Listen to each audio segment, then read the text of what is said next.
Hi there. So now we are going to assemble your granny square bag, and we are going to be referring to the little chart here that you have from when you started. So you want to make sure that for that first square, the predominant color was purple. You want to make sure you have 8 of those. I've got the 8 here. And then for the second one, the predominant color for me was teal. I have 3 of those. And then for the final one, the predominant color was lavender, and I have 2 of those. So we are going to take those and lay them out. So you have a second little chart in your kit, and this shows the layout that we want for the bag.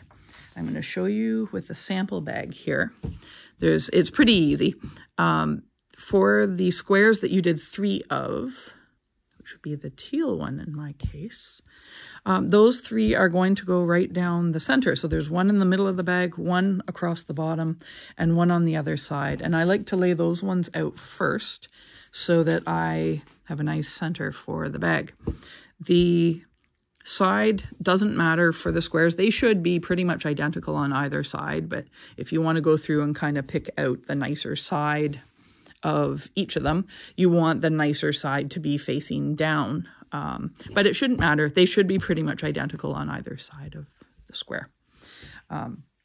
Once you get those 3 laid out corner to corner, we want to take the squares that you did 2 of, and we want to put them corner tip to corner tip for the top one. And then we want to take your 8 squares and we want to put 2 right across the top. 2 more to fill in this part, and they're all corner to corner with each other. And then the same here, corner to corner with the purples, like that. And then the final 2 are going to be right down here at the bottom. So as you can see, that is the layout, and it matches the layout on the chart. So the chart does have the detail, the numbers. So if you want to refer, your colors will be different likely than my kit.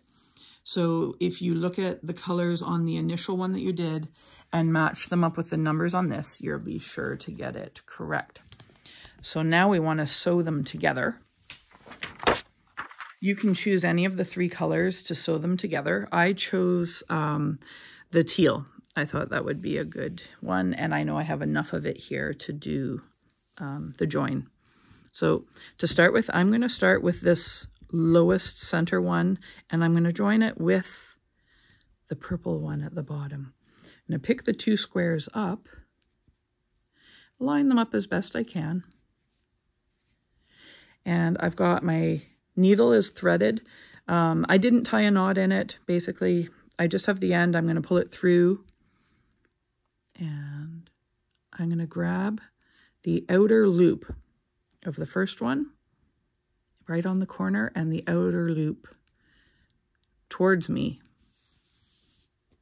on the other one. And I'm going to pull it through until I have a tail probably about that long. You want to leave enough that you'll be able to sew it in later on. And now I'm taking the outer loop, going through, pull it through. Probably could have done a shorter strand, but that's okay. Outer loop and the next one, and you'll work your way all the way along.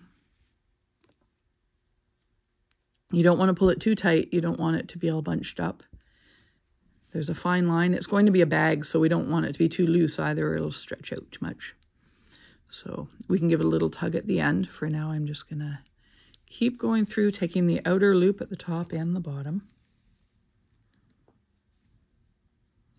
and just work my way along. I'll take that loop and that loop.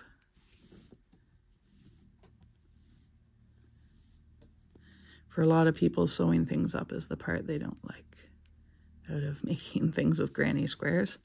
Just do it relaxing at a time when you're watching something on TV or something where you can kind of quietly do it and get it over with. It's more fun doing the squares sometimes. And again, through the top, through the outer, that. Outer, outer.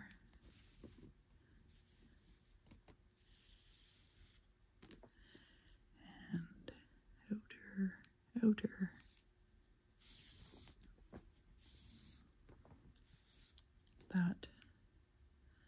That one, and that one. Almost at the corner. That one, and make sure I'm not splitting the yarn there. Through that one. There we go. So there is my line. I am taking the end and the working end of the yarn, giving it a little tug, and it just tightens it up. And you can see there it's kind of invisible. When you flip it over, completely invisible on this side. And you have this nice little rim. Because we took the outer ones, the inner ones line up nicely and give you that really nice edge.